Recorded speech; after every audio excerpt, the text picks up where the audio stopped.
Assalamualaikum warahmatullahi wabarakatuh. Alhamdulillahilladzi hada ibadahu biqisasil ghadirin wa ja'alaha ibratan litabi'ina ila yaumiddin. Wassalatu wassalamu ala sayyidina Muhammadin alladzi kanat hayatuhu mamlu'atan bi makarimil akhlaq wa mahasinis sifat wa ala alihi wa sahbihi alladzina takhudhu siratahu nibrosani nasyriddin hatta wasulu ila jidari sini sarqa wa qalbi arbata urba. Amma ba'du, ayyuhal muslimun rahimakumullah, usikum wa nafsi bitaqwallah faqad fazal muttaqun. Para ibu dan bapak yang saya hormati semuanya, insyaallah yang dimuliakan oleh Allah. Saya tidak nyebut satu persatu nih, karena memang saya belum ada yang kenal kecuali satu nih, beliau Pak Sugeng nih. Pak Dudik nggak kelihatan karena masih di Klaten katanya. Ini saya sering nih bersama Pak Sugeng pingpong di tempatnya Pak Fakih sebelahnya itu.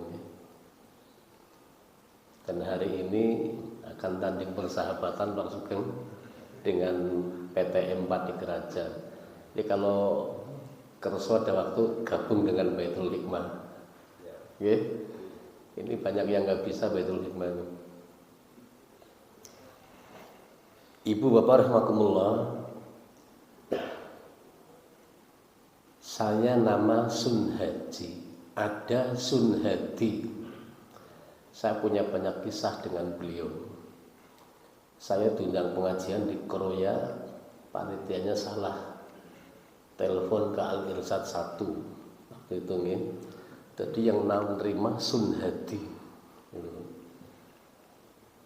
Akhirnya yang kesana itu Sun Hadi. Panitia ketemu saya bingung, loh, kenapa dulu nggak bisa pengajian? Saya nggak diundang kok. Loh, saya ngundang penjenengan, tapi yang datang kok diwakilkan Ustadz Basuki Rahmat LC. Oh, ini Sun Hadi berarti. Yang kedua, saya pernah menjodohkan keponakan saya perempuan, tak jodohkan dengan guru wali resat juga, namanya Jumadi. Lah Pak Sun Hadi punya saudara perempuan dijodohkan dengan Ustadz Slamet. Tapi akhirnya kebalik, yang dijodohkan suatu dengan keponakannya dapat saya, keponakan saya, ya. Yang dijodohkan saya dapat keponakannya Sun Hadi. Jadi pernah seperti itu. Dan beliau dulu juga aktif di masjid saya Baitul Hikmah. Tapi karena kesibukan sekali maka jadwal beliau digantikan oleh Ustaz Ibnu Rafi. Itu nih. Baik, Ibu Bapak rahimakumullah, di pagi ini saya mencoba menyampaikan tafsir tematik surah Al-Qasas ayat 56. Firman Allah, a'udzubillahi minasyaitonir rajim, innaka la tahdi man ahbabta walakinallahu yahdi man yasha wa huwa a'lamu bil muhtadin. Artinya, innaka la tahdi man ahbabta, sesungguhnya kau Muhammad tidak mungkin akan bisa memberikan petunjuk, gak mungkin bisa memberikan hidayah kepada siapapun. Man ahbabta, sekalipun orang yang sangat kamu cintai. Walakinallahu yahdi man yasha, tapi justru Allah yang akan memberikan hidayah kepada siapapun yang dikehendaki. Wa huwa a'lamu bil muhtadin, Allah zat yang maha mengerti siapa di antara kamu yang dapat petunjuk dan siapa di antara kamu yang tidak dapat petunjuk. Ibu bapak rahimakumullah, Al-Quran surah Al-Qasas ayat 56 ini adalah berbicara tentang persoalan pentingnya hidayah. Dan kita masuk surga atau tidak tergantung kita dapat hidayah apa tidak. Dapat hidayah kita surga, gak dapat hidayah tentu neraka. Ini. Nah, karena pentingnya hidayah inilah sampai ada orang punya anak perempuan dikasih nama Hidayah. Banyak nama Hidayah di mana-mana. Itu sebuah doa bahwa anaknya semoga mendapatkan hidayah. Tapi perlu diketahui bahwa hidayah itu adalah milik Allah. Inna hudallah.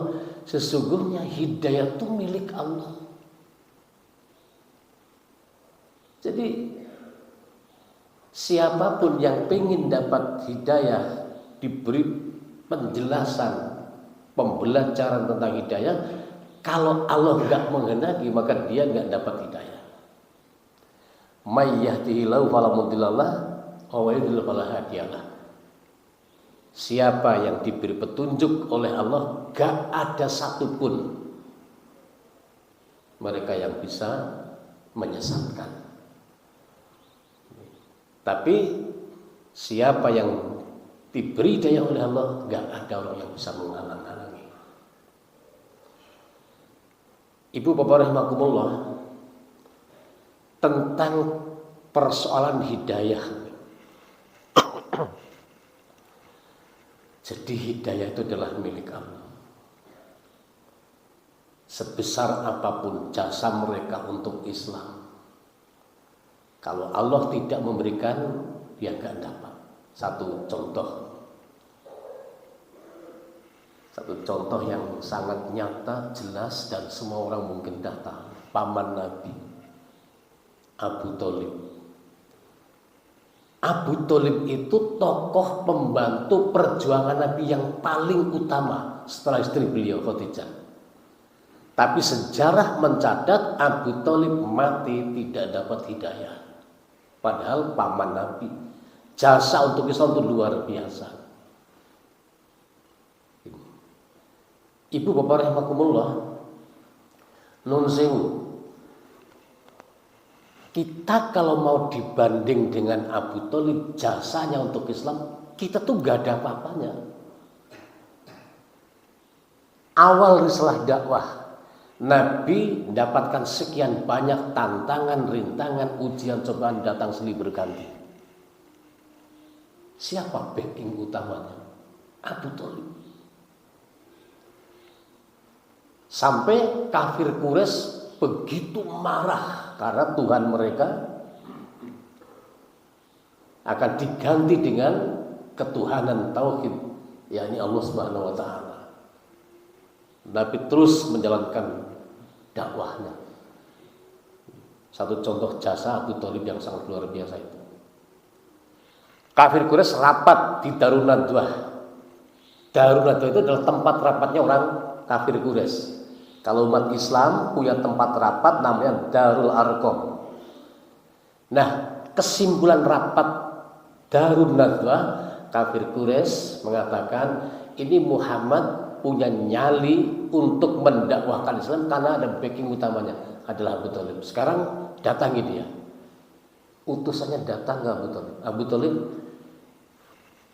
saya adalah utusan kafir Quraisy.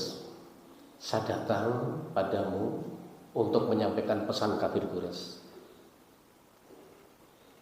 Kalau kamu sayang dengan keponakanmu Muhammad itu, kalau memang masih sayang, tolong suruh dia berhenti dari urusan dakwah. Kalau Muhammad nekat tetap dakwah, kafir Quraisy siap membunuhnya. Nabi dipanggil oleh Abu Thalib. Le Muhammad sini. Ya paman. Sini. Tadi kafir Quraisy datang minta kepada kamu untuk berhenti dari urusan dakwah Islam. Kalau kamu tidak mau, kamu akan dibunuh oleh mereka. Apa kata Nabi? Paman, resiko apapun jua yang harus aku terima, saya siap menghadapinya. Jadi kamu tetap pengen dakwah? Iya paman, ini perintah Allah. Baik, kamu dakwah, saya di belakang kamu. Nah, Nabi terus berdakwah. Kafir terus lihat, ini kok gak ada pengaruh apa-apa. Oke, rapat kedua darurat. Utusan yang kedua datang kepada Abu Thalib. Abu Thalib, saya utusan kafir Quraisy yang kedua. Saya datang dengan membawa pemuda gagah tampan ini. Kamu yakin? Saya yakin kamu tuh suka Muhammad karena tampan. Coba lihat pemuda yang saya bawa ini gagah sekali. Gini, barter. Pemuda ini saya serahkan untukmu, dijadikan sebagai anakmu. Sebaliknya, serahkan Muhammad kepada kami kafir Quraisy, akan saya bunuh rame-rame. Bapak Ibu, Abu Thalib orang yang sangat berwibawa, orangnya sangat lembut, gak pernah ngomong kasar. Sekali ini tersinggung berat ini dengan permintaan kafir Quraisy. Maka Abu Thalib mengatakan, ngawur itu kamu. Bahasa Abu Thalib, bi'sa ma tatlubun. Sungguh amat sangat jelek apa yang diperintahkan kamu. Aku suruh ngerawat anakmu, saya kasih makan, saya kasih pakaian, saya penuhi hidupnya. Sedangkan aku suruh nyerahkan anakku untuk kau bunuh rame-rame. Ngawur itu kamu. Sekarang kamu balik. Balik kamu. Mundur kamu. Ketakutan ini. Karena wibawanya Abu Thalib luar biasa. Oke, nah Muhammad terus, udah Muhammad kamu dakwah, saya di belakang kamu. Kemudian berikutnya, rapat yang ketiga, ini harapan kafir Quraisy Muhammad berhenti dari urusan dakwah. Utusan ketiga datang, wahai Abu Thalib, saya ada utusan kafir Quraisy yang ketiga. Saya datang bawa berita gembira buat kamu. Apa itu? Gini, tadi rapat darurat kafir Quraisy siap mengangkat Muhammad menjadi rajanya kafir Quraisy. Yang kedua, kafir Quraisy siap memberikan harta kepada Muhammad sehingga Muhammad jadi rajanya kafir Quraisy yang paling kaya. Yang ketiga, kafir Quraisy siap memberikan wanita-wanita cantik untuk dinikahi oleh Muhammad. Tapi dengan satu syarat, Muhammad mesti mendek dari urusan dakwah. Tolong sampaikan ke Muhammad. Bapak Ibu, akhirnya dikisahkan di saat malam gelap gulita, di mana manusia terlena dalam impian, saat malam sunyi sepi, tak terdengar bisikan apapun, tiada terdengar suara domba memanggil anaknya, tiada pula terdengar ocehan burung memanggil kawannya. Satu malam gelap gulita, 1:30 kira-kira, Muhammad dibangunkan dari tidur. Le Muhammad, bangun. Iya paman, sini, berita gembira buat kamu. Apa itu paman? Tadi siang kafir Quraisy datang minta kepada kamu. Kamu akan diangkat menjadi rajanya kafir Quraisy. Yang kedua, kafir Quraisy siap memberikan harta benda buat kamu biar kamu jadi raja yang paling kaya. Yang ketiga, kafir Quraisy siap memberikan wanita cantik untuk dinikahi sama kamu. Muhammad, tolong ini peluang emas, jangan disia-siakan. Tapi dengan satu syarat, kamu berhenti dari urusan dakwah. Ibu bapak rahimakumullah, Nabi Muhammad mendengar kalimat Abu Thalib ini kayak tergetar gitu. Nabi itu meneteskan air mata. Dalam batin, ya Allah Gusti, paman bang, kamu udah mulai kena bujuk rayuan setan. Nah akhirnya Nabi mengatakan tawaran itu ternyata gak diterima. Nabi mengatakan dengan jelas, ya ammi, wahai paman, law wa ta'usam safiyamini, wal qamara fi yasari li an atruka hadzal amr ma fa'altu hatta yuhirullah awalaka duna. Paman, andikan kafir Quraisy mampu meletakkan matahari di pundak saya kanan, andikan kafir Quraisy mampu meletakkan bulan di pundak saya kiri, li'an atruka hadzal amr, suruh aku meninggalkan dakwah Islamnya ini. Ma fa'altu, saya enggak mungkin berbuat seperti itu. Hatta yudhirullah aw ahlika duna, sehingga Allah memenangkan dakwah saya atau saya mati dalam rangka memperjuangkan agama Islam. Abu Thalib kaget.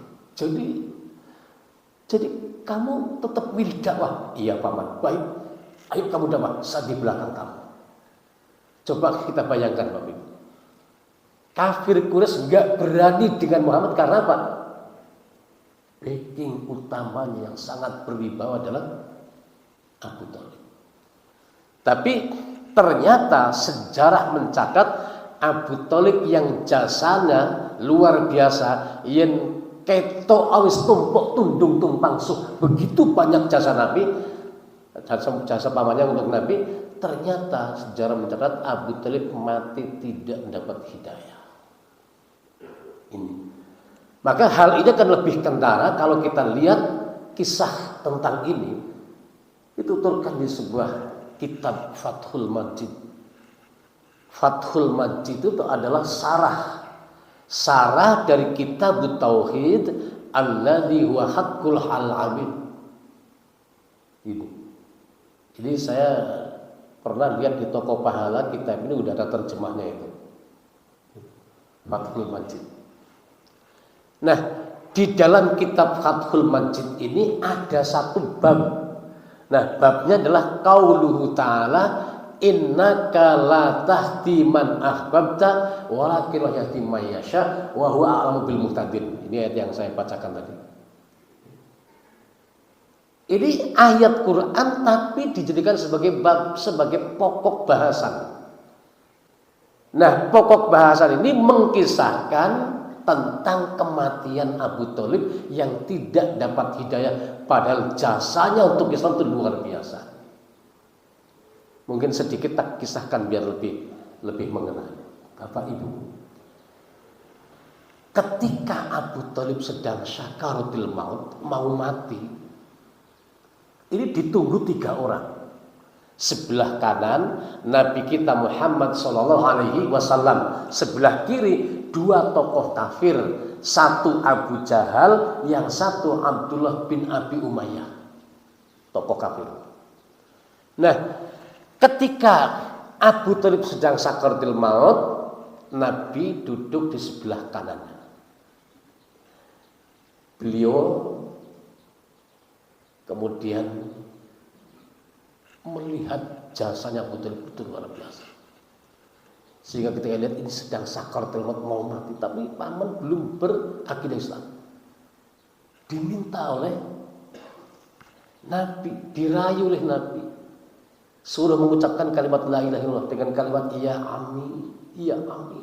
Wahai paman, qul la ilaha illallah. Kata Nabi, kalimatun uhajjul laka bi yaumil qiyamah. Paman tolong segera ucapkan kalimat la ilaha illallah. Kata Nabi, ini kalimatun uhajjul laka bi yaumil qiyamah. Ini kalimat yang akan saya jadikan hujjah, kalimat yang akan saya jadikan alasan untuk memintakan ampun kepada Allah buat kamu paman yang mau mati tapi belum beragama Islam. Ini permintaan Nabi. Nah, sementara sebelah kiri ini 2 tokoh kafir, 2 orang politikus yang ngerti strategi dan taktik dalam perjuangan. Ini sampai kalau Abu Thalib mati kok la ilaha illallah berarti dia Islam. Kalau dia Islam kita khawatir kafir Quraisy berbondong-bondong masuk Islam. Maka Abdullah bin Abi Umayyah kasih sasmito kode, Abu Jahal jangan terlambat. Abu Jahal, udah kamu tenang, ini urusan saya. Abu Jahal dekat Abu Thalib, dipegang pundaknya, kayak gini, dikorong gitu, kalau bahasa Jawa itu dikorong gitu pundaknya. Dikorong itu bahasa Indonesia apa kira-kira? dikorong gitu. Apa sih, saya lagi nyari belum ketemu loh. Dikorong terus ngomong Abu Jahal, wahai Abu Thalib, iya benar ammi, wahai anak paman, maksudnya wahai Abu Thalib. Ini Abu Jahal ngomong, wahai Abu Thalib, atarghabu an millati abai. Apakah kamu dah tega? Apakah kamu dah bosan sehingga kamu akan meninggalkan agama nenek dan moyangmu? Gak usah diurus Muhammad. Ini Muhammad bicara tanggung jawab, bicara penting ini. Bocah nembe lahir wingi sore, durung ilang pupuk lempuyange. Gak usah diurus. Jangan ucapkan kalimat itu. Ini. Jadi satu orang yang sedang sakaratul maut ki gue eneng-enengan. Eneng-enengan bahasa Indonesia apa? Tarik, kayak tarik tambang. Tarik gue eneng-eneng itu tarik lah, saling narik. Jadi Nabi perintah la ilaha illallah, sementara Abu Jahal bin Abiyah ngelarang jangan ucapkan kalimat itu gak penting itu. Nah akhirnya gimana? Abu Thalib, orang yang sedang sakaratul maut, dilallah bisa berbicara. Arab mati bisa ngomong. Saya jadi teringat ini. Jadi nek anak wong Arab mati kok bisa ngomong, kita nggak usah heran. Saya punya Pak D di Cilacap ini. Ketika beliau mau meninggal, kepengin banget ketemu saya. Nah, saya ditelepon di Purwokerto. Ini Pak D pengen ketemu kamu. Saya pulang. Nah, ketika pulang, dia cerita gimana kabar sekarang. Ya, kayak orang normal. Terus dia ngomong begini, ya, jebule dalan yang wong arep mati kuwi rekasa banget. Jalan menuju kematian sangat wis pokoke ngerekoso banget ini. Ngomong seperti itu. Tapi alhamdulillah 5 menit berikutnya meninggal, dan sebelum meninggal dituntun la ilaha illallah dan bisa menirukan. Alhamdulillah. Orang mau mati bisa ngomong. Menurut saya di Cilacap, saya kan lahir di Cilacap. Ada seorang ustadz namanya Kiai Masrur. Kakaknya Kiai Dum Yasin, seorang penghulu, tinggalnya di Jalan Progo, dekat Kandang Macan Cilacap. Jadi alun-alun ke barat sedikit, Al Irsad, nyabrang rel itu Kandang Macan, Jalan Progo.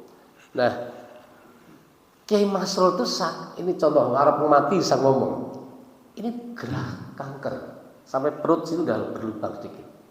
Maka saran dokter Kiai Masrul supaya dibawa ke Sarjito Yogyakarta yang peralatannya jauh lebih lengkap. Ditarik Pak Masrul, kita pindah rumah sakit. Pindah kemana? Ke Sarjito. Lah, aku kepingin balik. Pengen balik. Enggak, ini saran dokter biar Pak Masrur cepat sehat. Peralatan sana lebih lengkap. Iya, kepengin mari, tapi saya pengen pulang dulu. Dibawa pulang, sampai rumah mati. Nah, karena seorang ustadz begitu dengar Kiai Masrur sedo, yang takziah itu banyak itu loh. Itu belum dimandikan itu.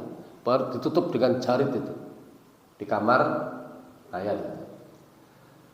Nah, yang datang ke situ ngomong, ya Allah Gusti Kiai Masrur ngomong wingi nang rumah sakit aja masih bisa bicara. Sekarang udah nggak bisa ngomong. Gue kenangan, saya kepengen lihat Pak Suryani wajahnya.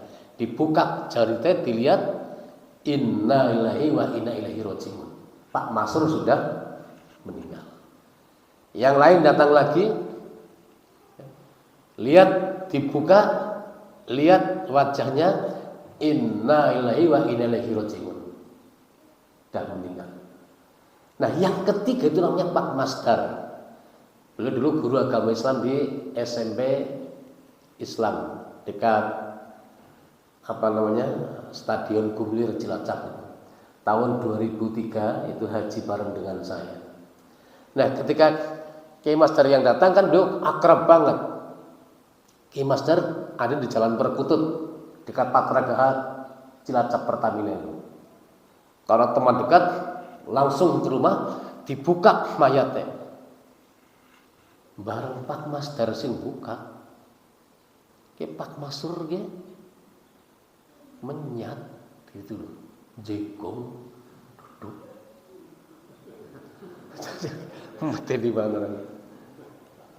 Terus Pak Masdar dicekel tangan cek gini, ngomong, ke Masdar tak eling naya, sing jenenge sakaratil maut, wong ketika mau mati larane luar biasa. Terus tak mati sampai sekarang.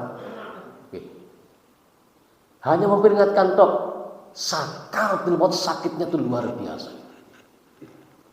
Dan memang Bapak Ibu, ketika Nabi Ibrahim alaihissalam meninggal dunia, roh diangkat ke langit, malaikat Jibril nanya, Ibrahim, tolong ceritakan padaku gimana dahsyatnya sakaratul maut.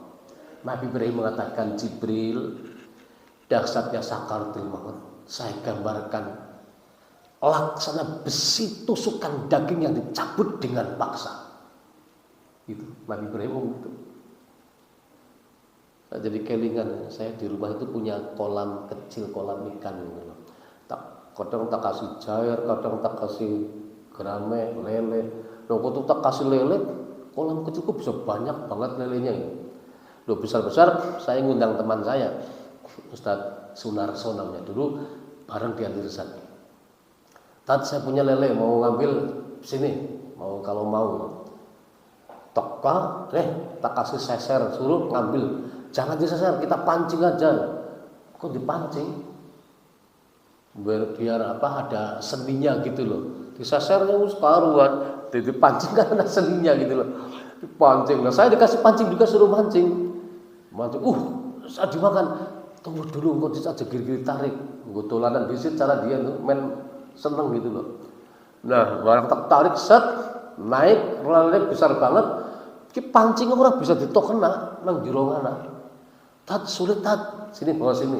Dia tuh ahli mancing masalahnya. Jotas, jotang ini mancing.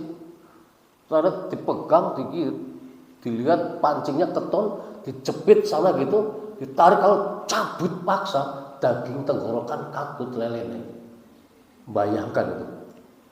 Itu laksana besi tusukan daging yang dicabut dengan paksa. Gimana dahsyatnya kira-kira? Nabiullah Musa alaihissalam ketika meninggal dunia, ruh diangkat ke langit, malaikat Jibril nanya, Musa, ceritakan padaku gimana dahsyatnya sakaratul maut. Nabi Musa mengatakan, Jibril, dahsyatnya sakaratul maut saya gambarkan laksana kambing yang dikuliti hidup-hidup. Ku dengan bayangkan, kena kurban sapi disembelih mati dikuliti, orang kerasa udah mati. Kambing sembelih mati dikuliti nggak kerasa. Jangan bayangkan kambing mati, sapi mati. Kambing hidup, sapi hidup dikuliti gimana kira-kira? Jangan bayangkan kambing sapi kita ini dipegang sana kemari dipenteng, wong neteli kulit kita pakai cutter. Kira-kira gimana? Tuh loh dahsyatnya sakaratul maut yang digambarkan oleh Nabi Musa alaihissalam. Riwayat yang lain mengatakan dahsyatnya sakaratul maut laksana burung yang terbang naik ke antariksa, dedel ing antariksa, silep mega biru, tumumpang himo himantoko. Bahasa apa orang ngerti gitu. Wah, manuk mabur dur gesut ke bawah, tapi masuk ke dalam panci isi minyak mendidih. Mau lompat terbang nggak bisa, di situ mati perlahan-lahan. Tuluh dahsyatnya sakaratul maut. Nah, saking dahsyatnya sakaratul maut, maka Nabi memberikan doa maksur, Allahumma hawwin alaina fi sakaratul maut. Oke, sekarang kembali ke masalah. Jadi Abu Thalib ketika mau meninggal dunia, dia bisa ngomong Abu Thalib, kalimatnya gini, kamu Muhammad, kamu Abu Jahal, dan kamu Abdullah bin Abi Umayyah, dengarkan saya bicara. Abu Thalib ngomong, Ana millati abai. Saya tetap berpegang teguh atas agama nenek dan moyangku. Kalau bahasa kita, Le Muhammad, aku yakin agamamu bener, ning saya nggak kuasa ikuti agamamu. Apa kata kafir kuras pada diriku? Saya meninggalkan agama nenek moyang. Itu. Jadi kalimatnya ana ala millati abai. Saya tetap berpegang teguh atas agama nenek dan moyangku. Nah, kalimat itu muncul, maka matilah Abu Thalib mata maitatan jahiliyah, mati dalam keadaan tidak beragama Islam. Gitu. Nabi kaget lihat pamannya mati belum la ilaha illallah. Langsung wajah Nabi pucat, keringat dingin keluar, bulu roma berdiri. Nah, batinnya Allah, Gusti paman. Tadi sudah perintah la ilaha illallah diucapkan, tapi kamu nggak mau. Gitu. Tapi Nabi tetap merasa jasanya pamannya untuk Islam begitu banyak. Oleh karenanya Nabi tetap berusaha mendoakan bagaimana pamannya menjadi penghuni surga. Maka muncul sumpah persetujuan Nabi, yang sumpah itu dianggap keliru oleh Allah Subhanahu wa taala. Nabi bersumpah demi Allah, demi zat yang jiwaku ada padanya, wallahi demi Allah, la astaghfirullah malam unhangangka. Itu sumpah Nabi. Saya pasti tetap akan memintakan ampun kepada Allah buat kamu paman yang mati tidak beragama Islam. Sumpah persetujuan Nabi. Dan sumpah ini dianggap keliru oleh Allah, maka Nabi langsung diperingatkan dengan turun 2 ayat. Ayat pertama itu yang saya bacakan, Al-Qasas ayat 56. A'udzubillahi minasyaitonir rajim. Innaka la tahdi man ahbabta walakinallahu yahdi may yasha. Wa huwa a'lamu bil muhtadin. Innaka la tahdi, sesungguhnya kau Muhammad enggak mungkin bisa memberikan petunjuk, enggak mungkin bisa beri hidayah kepada siapapun. Man ahbabta, sekalipun orang yang sangat kamu cintai. Walakinallahu yahdi may yasha, tapi justru Allah yang akan memberikan hidayah kepada siapapun yang dikehendaki. Wa huwa a'lamu bil muhtadin, Allah zat yang maha mengerti siapa di antara kamu yang dapat hidayah dan siapa di antara kamu yang tidak mendapat hidayah. Ini peringatan satu. Lalu peringatan yang kedua adalah Al-Quran surah Al-Baqarah ayat 113. Firman Allah, a'udzubillahi minasyaitonir rajim, maka lin nabi walladzina amanu ayyastaghfirul musyrikin walau kanul qurba. Enggak pantas orang yang punya predikat nabi. Tidak pantas orang yang punya predikat beriman kepada Allah. Enggak pantas apa? Ayyastaghfirul musyrikin, kok memintakan ampun buat orang yang matinya syirik, yang tidak beragama Islam. Walau kanul qurba, sekalipun dia kerabat yang sangat dekat. Nuhun sewu. Bapaknya sendiri mati tidak beragama Islam, kita haram mendoakan. Ibu kita mati jelas tidak beragama Islam, kita tidak boleh mendoakan. Anak satu-satunya mati tidak beragama Islam, enggak boleh kita doakan. Tapi nun sewu, kalau dia masih ngaku Islam, cuma kadang sholat, kadang enggak, kadang Jumatan, kadang enggak.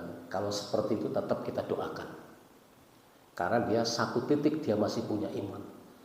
Tapi kalau sudah tidak beragama Islam, itu kita dilarang. Kita mendoakan ketika dia masih hidup, mudah-mudahan dapat hidayah. Itu seperti itu. Kelihatannya nih, ayat ini kalau kita lihat sekilas, ketoke Allah itu terlalu diskriminatif, terlalu mitrang-mitrang bidakno banget. Orang la ilaha illallah orang didongakna. Kelihatannya kan seperti itu nggih. Ya, sepilas seperti itu. Tapi kalau ditelusur, dinalar, ya enggak. Jajal sekarang bayangkan, wong isih urip diperingatkan, "Mbah, jenengan kumpul sepuh, Mbok nenek moyang kita pada haji, haja. Jenengan jajal wis lambau sepuh gen nganggo falsafah padi. Semakin tua mungkin temungkul gen tobat lah lakon-lakon sing wis biyen ya. Pokoke duren-duren pari-pari lakon biyen-biyen saiki ganti sing apik. Mau sepuh jenengan. Oh jawabannya gini. Sepuh ti umurku nyong rasane kaya nambah 16 tahun. Ki wong iki jorna wis terus ditongakna nggo ngapa. Ini saya diceritain sama bapak saya dulu. Sana tuh ada kesepuan di Cilacap, caranya dukun. Kemarin bapak saya ngomong nih. Bapak saya namanya Ibnu Mundir. Dia ngomong, "Oke, mun nek tekandane apa? Anggur tak pikir jane ya makhluk sing paling ala kuwi Gusti Allah." Astagfirullah. Oh, Gusti Allah ini khalik buat katakan makhluk kebangetan banget gitu. Tapi bapak saya disabar dulu pengen ngerti jero anake kaya ngapa jane. Pripun sih, Mbak? Nah, mbok ngerti ya, anakmu kan di dalam gawe lho ya. Kowe kudune ngerti jajal nyong tak takon, nang wayang sing duwe swarga neraka sapa? Ini Bedara Guru. Kau ngerti ora Bedara Guru? Kayak wong jahil mutakil, ya. Wong Allah, kayak dua anak Anoman karo Dewi Anjani, kayak kan orang nikah kayak. Allah banget Bedara Guru. Nah, setakon sing nang suara nang Islam sing di surga neraka sapa? Gusti Allah. Nah, Gusti Allah pada karo Bedara Guru itu. Ya mungkin priye sih. Kebangetan banget semua mati jora wae. Wong wayang kuwi mbiyen ki ora ana gitu nggih. Wayang itu dulu sama dengan Kancil Nyolong Timun, dongeng seperti itu lah itu wayang seperti itu. Sekarang pada dipercaya banget. Lan Banyumas sing percaya maring wayang kuwi mbiyen ana siji tokoh satu. Namanya almarhum Sugito Purwocarito, bapaknya Mayang Sari. Itu yakin nek wayang bin kana. Waktu Sarasan di Gedung Stage sebelum pindah itu sekarang jadi Pasar Manis nih. Sekarang pindah di Purwokerto Selatan. Sarasan saya Pak Gino, Pak Subur Widadi masih hidup, terus Pak Gito. Ada tanya dari Kombong, "Pak, saya wayang sebenarnya dulu ada enggak?" Kok jawabnya, "Nek wayang biyen ora ono, nggo ngopo aku dadi dalang." Yakin wayang ki biyen ana gitu loh. Ada kehidupan. Nah, Pak Subur nyenggolan, wes ngomong. Nggih, nun sewu Pak Gito, nek cara ngetan kan beda penemu kena. Waton beda ning penemu, aja nganti ngorak-arik marang katentreman. Beda pendapat enggak apa-apa. Saya berpendapat wayang itu enggak ada. Gitu. Insinyur Sri Mulyono dalam bukunya Wayang Asal-usul dan Masa Depan Pewayangan, filsafat asal-usul dan masa depan pewayangan. Pengarangnya adalah Insinyur Sri Mulyono. Jangankan wayang ada enggak, wayang itu asli India apa Jawa juga enggak diketahui. Enggak ada dalil itu. Jadi kalau wayang itu India itu hanya ada Mahabharata dan Ramayana. Ramayana sebagai kitab suci, Mahabharata ada kisah nenek moyang mereka. Tapi wayang yang seperti Jawa ini enggak ada. Ini adalah wayang Jawa, bukan dari India. Enggak ketemu nana. Dan saya mengatakan wayang enggak ada. Sekarang kalau ada harus dibuktikan dengan bukti ilmiah. Siki bodon bae. Nek wayang pancen ana. Sekarang saya tanya, kuburannya Werkudara nang ndi jajal? Orang ketemu kan kuburannya Gareng Petruk Bagong nang ndi? Orang nana gitu loh. Pak Gito pada merah gitu. Tapi kayak modelnya seneng dengan saya tuh Pak Gito. Saya karena wong kayak kudune bisa ngelomohi gitu loh. Saya sampai diberi wayang Bima satu, yang satu Puntadewa. Dan dia pernah ke rumah saya pakai mobil Karimun anyar diberi anaknya Mayang Sari. Bawa Bima ke rumah saya. Waktu saya sempat ngomong begitu tersinggung, monggo enggak juga ora urus gitu. Jadi seperti itu, wayang orang kok dikatakan wayang itu pada karo Bedara Guru Gusti Allah katanya. Ngapur banget. Ada lebih nyebeli maning nih, nyebeli maning. Anak kisah ya lucu ya nyebeli ya ngelani banget. Anak mbah-mbah sepuh Sandi kala sore mau maghrib, krodong sarung, nongkrong nang dhuwur jembatan nang bruk gitu. Putune lewat mbah seknopo. Ora sangar mbah kan akeh bali bae aja ngurusin mbah. Mbah niki sandi kala mengke mbah dawah teng niku mburi ngisor sungai itu jero banget niku kali. Ora ngurusin mbah, balinganan. Putune dibentak melayu bali keweden. Tapi penasaran nggih, lha wong kakek tua jelang maghrib krodong sarung ireng nongkrong di jembatan jane arep ngapa? Jadi putune lunga karo ngintip nang surut gedang. Ngapa jane mbah? Jebule apa? Inahi. Wong tua kakek-kakek krodong sarung ireng sandhe kala arep maghrib kok arep medeni bocah cilik mangkat ngaji. Kowe nyebeli ora kowe iki kan? Gilani banget wis mati jora ora usah diurusin mana kan. Ngapain seperti itu? Bangetan banget. Baik, ibu bapak rahimakumullah. Jadi dia enggak dapat hidayah, berarti secara apa namanya? Kalau tadi berarti Nabi gagal total mengupayakan pamannya menjadi penghuni surga. Satu kisah kecil.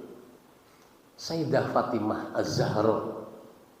Putri Nabi itu Fatimah Az-Zahra. Maka ada masjid namanya Fatimah Az-Zahra yang diperisti oleh Sayyidina Ali bin Abi Thalib Karmalja. Ini. Nah, satu ketika Nabi kan pernah mengatakan Fatimah bintu Muhammad adalah biman zati kolbi. Jadi ngomong dari mantune Ali, dengarkan. Fatimah adalah biman zati kolbi. Fatimah itu adalah permata hatiku. Maksudnya setelah jadi istrimu jangan kamu sakiti. Saya nggak terima. Gitu. Nah, satu ketika Fatimah datang ke rumah Nabi. Rasul, saya besok di akhirat minta sama kamu. Minta apa? Minta. Ya, minta apa? Kalau ngomong Banyumas ngendikane wis le kowe njaluk apa marang pun bobo. Matur asal ojo njaluk kumedhe ping lintang lan rembulan. Mungkin seperti itu bahasa kita. Wis kamu minta apa? Saya besok minta pasti masuk surga. Nabi mengatakan begini, Fatimah, surga dan tidaknya kamu itu bukan aku yang nanggung. Bukan aku yang nanggung. Tapi surga dan tidaknya kamu tergantung kamu. Mau nggak kamu jadikan Islam sebagai hidayah dalam kehidupan kamu? Kalau kamu berislam sungguh-sungguh, Islam yang pas dan sesuai dengan tuntunan Allah dan Rasul, kamu surga. Tapi kalau nggak seperti itu, jangankan surga, baunya pun nggak akan pernah kau dapatkan. Itu. Jadi dari kisah ini kita ngambil kesimpulan, kalau kita pengen surga, cari hidayah Islam yang benar. Gitu. Yang memberikan surga bukan orang tua, bukan nabi, bukan kiai. Maka gerana wong kowe melu nyong swargane tak tanggung, apa maning wong wedon. Wong wedon ada kalimat sing jenenge wong wedon kuwi swarga nunut neraka katut. Ora tunut-tunutan, ora katut-katutan. Hidayah dapat apa enggak dulu gitu. Oke, Pak Ibu rahimakumullah. Jadi itulah hidayah. Innahu hudallah. Sesungguhnya hidayah adalah milik Allah. May yahdihillahu fala mudhillalah. Siapa yang diberi hidayah oleh Allah, enggak ada yang bisa menyesatkan. Tapi fala hadiyalah. Siapa yang disesatkan oleh Allah, enggak ada yang bisa memberikan petunjuk kepadanya. Jadi hidup ini bismillah, mudah-mudahan kita ketika sholat sampai kalimat ihdinas siratal mustaqim kita hayati ya Allah. Saya minta petunjuk jalan yang lurus. Ini ayat ini yang sering disalahgunakan oleh non-muslim. Non-muslim mengatakan Muhammad adalah orang yang tersesat. Buktinya apa? Buktinya sholat. Kan minta petunjuk jalan yang lurus, kan berarti dia tersesat itu. Ngawur pol-pol banget. Karena hidayah Islam itu kalau nggak dirawat, iman nggak dirawat, semakin lama bisa tipis, makin lama tambah tipis dan bisa hilang. Nabi mengatakan dulu ada kisah, ada orang mengamalkan amal ahli surga, ada orang mengamalkan amalan ahli surga, tinggal sehasta masuk, terpleset, lepas iman, mati final. Naudzubillah. Ini ada kisahnya tersendiri, butuh waktu 1 jam. Jadi nanti kalau ada yang kosong ya, saya bisa diundang ya. Ini sebenarnya pagi ini saya di Karangnanas, Masjid Baitul Hasan. Itu di sana ngundang dulu saya, tapi saya udah sering banget di sana. Nah, anak saya pas pulang yang di Mualimin Jogja itu, Pondok Mualimin, kamu ke sana ke Baitul Hasan. Saya tak kesini kan saya belum pernah di sini gitu. Kalau lingkungan sini pernah tuh di ini keluar pintu gerbang kanan barat jalan yang rumahnya besar banget tuh, itu juga pernah undang saya. Kalau di Baitul Hikmah sering di SD Muhammadiyah, bahkan pagelaran wayang saya pernah di situ juga. Di Al-Fatah Sumampir saya juga sering banget di situ. Cuma di sini baru pertama. Ini berkait bersahabat dengan Pak Sugeng dan Pak Dudik. Jadi kenal saya gitu.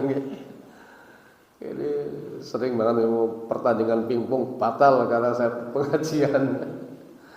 Pak Sugeng mereka kerja pakai derek lah, kalau ada waktu. Mungkin itu yang saya sampaikan. Mudah-mudahan bisa dipahami, bisa dihayati betapa pentingnya namanya hidayah. Harus dirawat, keimanan harus dirawat, keislaman harus dirawat sampai akhir hayat sehingga tercatat husnul khotimah. Amin ya rabbal alamin. Terima kasih, mohon maaf. Akhirul qauli. Assalamualaikum warahmatullahi wabarakatuh.